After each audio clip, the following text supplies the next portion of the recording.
ओम नमः शिवाय। हर हर महादेव। ब्रह्मा जी द्वारा परम तत्व के रूप में भगवान शिव की महात्मा का परिपालन, उनकी कृपा से ही सब साधनों का फल बताना तथा उनकी आज्ञा से सब मुनियों को नौवीं श्रावण में आना। ये कथा आपको कल सुनाई थी। आज आपको नौवीं श्रावण है और दीर्घ शास्त्र के अंत में मुनियों के पास वायु देवता का आगमन, उनका सत्कार तथा ऋषियों के पूछने पर वायु के द्वारा पशुपास एवं पशुपति के तत्व की विवेचना।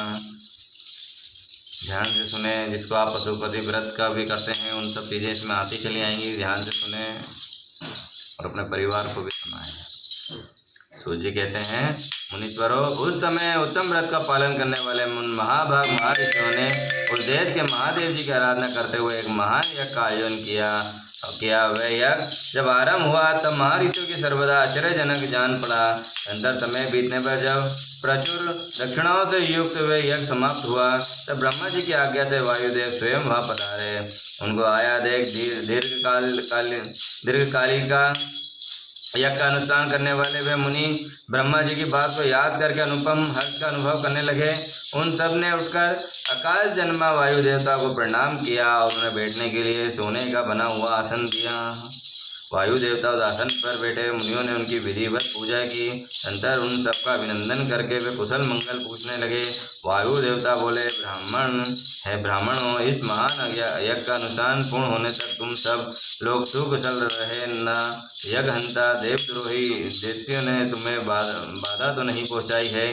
तुम्हें कोई प्रायश्चित तो नहीं करना पड़ा? तुम्हारे यज्ञ में कोई दोष तो नहीं आया? तुम लोगों ने स्रोत और शास्त्र द्वारा देवता का तथा पवित्र कर्मों द्वारा पितरों का बलिभांति पूजन करके यज्ञ विधि का अनुष्ठान बलिभांति संपन्न किया है। इस महायज्ञ की समाप्ति होने पर अब आप लोग क्या करना चाहते हैं? मुनियों ने कहा, प्रभु, आप हमारे कल्याण की वृद्धि के लिए जब आप स्वयं यहाँ आ गए हैं तब अब हमारा सब प्रकार से कुशल मंगल ही है तथा हमारी तपस्या भी उत्तम होगी। ये पहले की वृत्तांत सुनिए। हमारा हृदय ज्ञान अंधकार से आक्रांत हो गया था। तब हमने विज्ञान की प्राप्ति के लिए पूर्व काल में प्रजापति की उपासना की। शरणागत वत्सल प्रजापति ने हमें शरणागतों के पर कृपा करके इस प्रकार ब्राह्मणों और रुद्रदेव से सबसे श्रेष्ठ हैं। वे परम कारण हैं, उन्हें तर्क से नहीं जाना जा सकता। भक्तिमान पुरुष ही उनके स्वरूप को ठीक ठाक देख सकता है, समझता है। भक्ति भी उनकी कृपा से ही मिलती है और उनकी कृपा से मिलती है। उस कृपा से ही परमानंद की प्राप्ति होती है। अंत उनके कृपा प्रसाद को प्राप्त करने के लिए तुम लोग नौवीं श्रावण यज्ञ का आयोजन करो। दीर्घ काल तक चलने वाले उस यज्ञ की द्वारा परम रुद्रदेव की आराधना करो। यज्ञ के अंत में उन रुद्रदेव कृपा प्रसाद से वायु देवता नहीं पधारेंगे। उनके मुख से वहाँ तुम्हें ज्ञान लाभ होगा और उससे कल्याण की प्राप्ति होगी। महाभाग, ऐसा आदेश देकर ब्रह्मश्री हम सबको यहाँ भेजा है।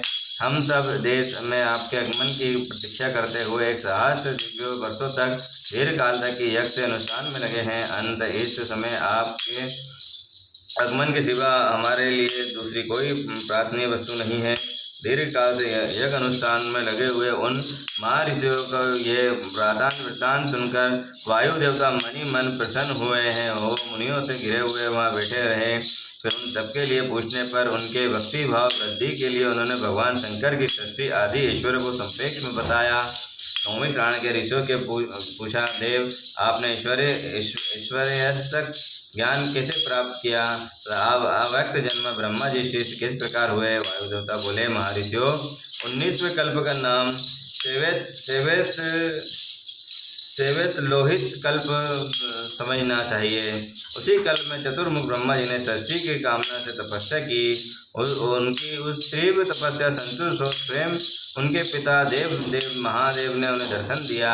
देव कुमार अवस्था युक्त रूप धारण करके रूपवानों में श्रेष्ठ सेवेत नामक मुनि होकर दिव्य वाणी बोलते हुए उनके सामने उपस्थित हुए। वेदों के अधिपति तथा सबके पालक पिता महेश्वर दर्शन करके ज्ञात्री सहित ब्रह्मा जी के उन्हें प्रणाम किया और उनसे उत्तम ज्ञान पाया। ज्ञान पाकर विश्वकर्मा चतुर्मुख ब्रह्मा संपूर्ण चराचर भूतों की सृष्टि करने लगे। साक्षात्कार परमेश्वर शिव से सुनकर ब्रह्मा जी ने अमृत स्वरूप का ज्ञान प्राप्त किया था, इसलिए मैंने तपस्या के बल से ही उनके मुख से उस ज्ञान को उपलब्ध किया। मुनियों ने पूछा, आपने ये कौन सा ज्ञान प्राप्त किया है जो सत्य से भी परम सत्य एवं शुभ तथा उसमें भी उत्तम निष्ठा रखकर परम पुरुष परमानंद को प्राप्त करता है।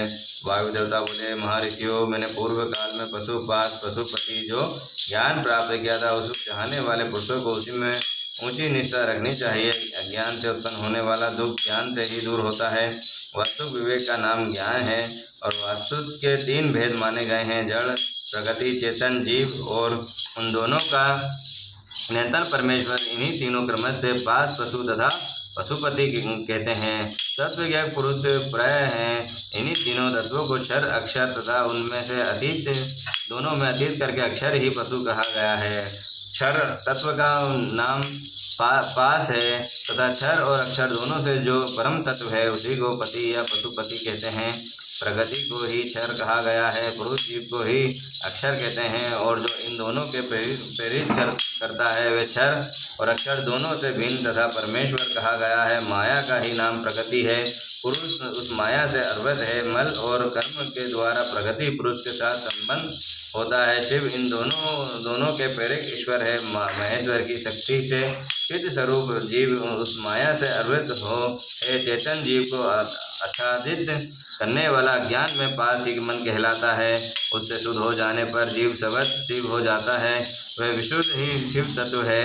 मुनियों ने पूछा, सर्वव्यापी चेतन माया किस हेतु अर्पित करती है? किस लिए पुरुष को आवरण प्राप्त होता है और किस उपाय से उसका निवारण होता है? वायु देवता बोले, व्यापक तत्व को भी आंशिक आवरण प्राप्त होता है, क्योंकि कला आदि ही व्यापक है। भोगों के लिए किया गया कर्म उस आवरण में कारण है।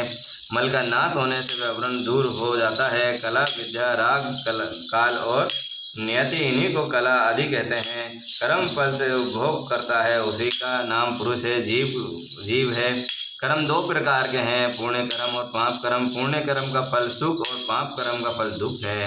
कर्म आदि और फल का उपभोग करके लेने पर उसका अंत हो जाता है। यद्यपि जड़ कर्म और चेतन आत्मा से कुछ संबंध नहीं है, तथापि अज्ञानवश जीव ने उसे अपने वश में मान रखा है।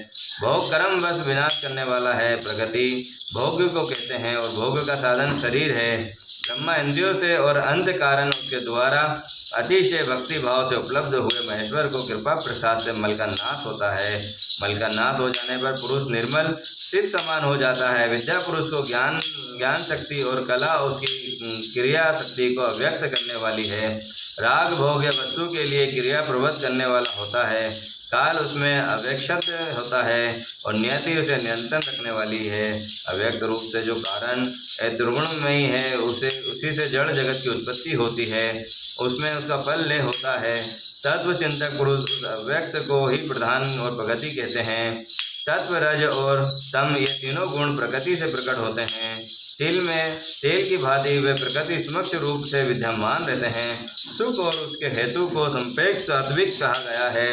दुख और उसके हेतु राजस कार्य तथा जड़ता और मोह और तमोगुण के कार्य को सात्विक वृत्ति धर्म को भी ले जाने वाली है। तमसी वृत्ति अधोगति में डालने वाली है तथा रजसी वृत्ति मध्यम स्थिति में रखने वाली है। ये 5 तन मात्राएं हैं, 5 भूत, 5 ज्ञानेंद्रिय, 5 कामेंद्रिय तथा प्रधान चित्त, महत्व, बुद्धि, अहंकार और मन, ये 4 अंत कारण, ये सब मिलकर 24 तत्व होते हैं। इसी प्रकार संपेक्षी विकार सहित अव्यक्त प्रगति ये वर्णन किया गया है। कारण उस अवस्था में रहने पर ही इसे अव्यक्त कहते हैं और शरीर आदि से रूप में वह कार्य व्यवस्था को प्राप्त होता है, तब उसकी व्यक्त संज्ञा होती है।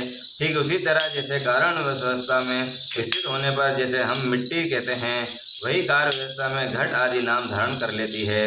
जैसे घट आदि कार्य मृत्तिका आदि कारणों से अधिक भिन्न नहीं है, उसी प्रकार शरीर आदि से अव्यक्त पदार्थ अव्यक्त से अधिक भिन्न नहीं है।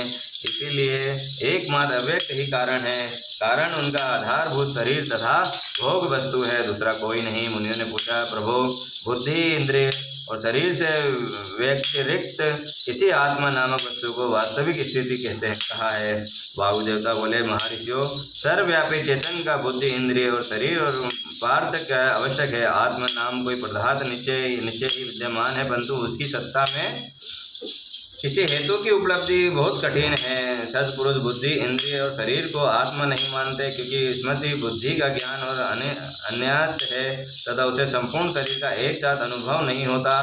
इसलिए वेद और वेदांतों में आत्मा पुनर्भूत विषयों का स्मरण करता संपूर्ण यज्ञ पदार्थों से व्यापक तथा अंतर्यामी कहा जाता है। न स्त्री है, न पुरुष है और न ही निपुंसक ही है, न ऊपर है, न अलग है, न बगल में है, न नीचे है और न किसी साधनों विशेष है।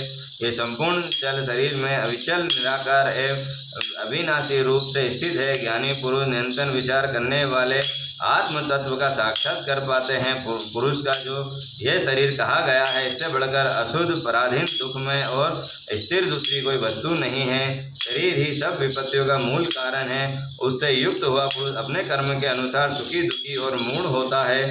जैसे पानी से सींचा हुआ खेत अंकुर उत्पन्न करता है, उसी प्रकार अज्ञान से अलावित हुआ कर्म नूतन शरीर को जन्म देता है। शरीर अत्यंत दुखों से आले माने जाते हैं। इनकी मृत्यु अनिवार्य होती है। भूतकाल में कितने ही शरीर नष्ट हो गए हैं, भविष्य काल में शास्त्रों के शरीर आने वाली हैं। ये सब यहाँ आकर क्षीण हो जाते हैं, तब पुरुष उन्हें छोड़ देता है। कोई भी जीव आत्मा किसी भी शरीर में अंतम काल तक रहने का अवसर नहीं पाता।